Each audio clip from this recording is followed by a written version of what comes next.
of the world. This is DeAnna Lam of Red Tents in Every Neighborhood. I'm delighted to be live with you here today again. And today I'd like to answer Milena from Italy. She's asking, what are the red tents about? Where and how do they happen? What happened in them before? So all things red tent. So the red tent is a womb space. The way that I hold it and think of it is that it's a womb space, a container, a safe space for women to be who they are, to be fully seen, fully accepted for who they each are, accepted exactly as they are, a place to share our lives, our cyclicity, our cycles, our challenges, and our triumphs and joys with our cyclicity and with our womanhood. It's for anyone from a girl who's had her first blood all the way to the end of life. So one thing that's really beautiful about the red tent, in my view, is the fact that it is multi-generational, multi-age. So a girl from first blood is welcome to the red tent, and women until the end of their lives belong there, beyond menopause, and it doesn't matter whether they cycle or not.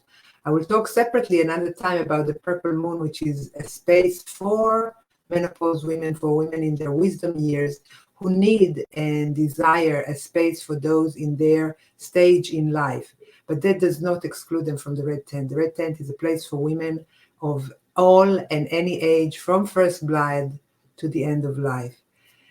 And what happens there is a beautiful weaving of multi-generations. I remember a red tent that I held many years ago where there was a deep bond between a 16-year-old girl who just had an abortion and didn't talk about it to anyone in her life. She did it alone, and it was her first opportunity to speak about it. And a 30-some years old woman who just had a miscarriage.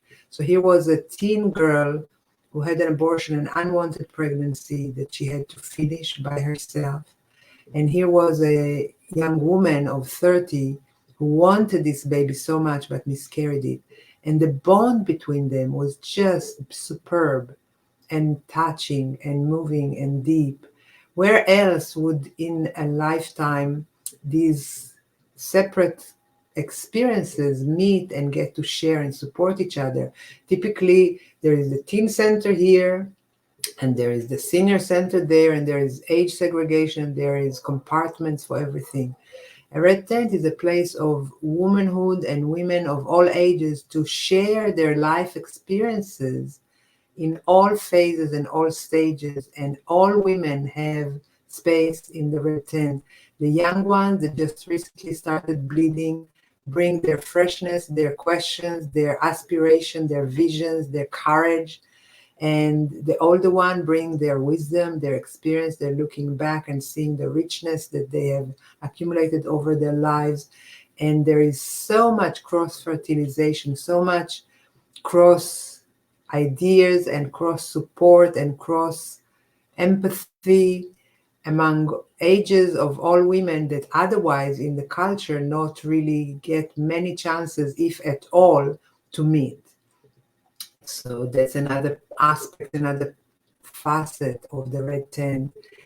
And what happens in there is varied as there are red tents. There are women that gather together to have sleepover parties, like when we were teen girls, when we had PJ parties with each other. So some women hold that in the red tent. Some women do yoga retreats or Reiki retreats in relation to the red tent. The way I hold red tents is that I hold it particularly focused on our cyclicity, on our womb experiences, and healing those experiences, allowing ourselves to share and connect in the realm of the cyclical nature, the lunar nature that we are. But there are many, many other ways to do that, and there are books out there. I want to tell you that the Red Tent Academy is about to open in June this year. And if you would go and sign up for the wait list, you'll have a priority advance notice before it opens to the public. And the Red Tent Academy is a 12-week session, 12-session course journey to teach you all aspects of the red tent, how the red tent begins with you, how it is excruciatingly important and essentially important that we have a red tent, a place to rest and be and just stop doing every month, whether we bleed or not bleed in our lives. So the red tent begins with us, and then moving from there to how to hold red tents, offering you activities and logistics and structures and all things red tent, all the way to the third part of the course, which is the peacemaking, where we are going to learn about how to take women and ourselves from the competition mode that women are raised in to collaboration, which we have womb ways to be collaborative with each other and with the world. That's the Womb Academy, and that's going to be opening in June. And I would love to have you with us because women around the world are thirsty and hungry and yearning for red tents.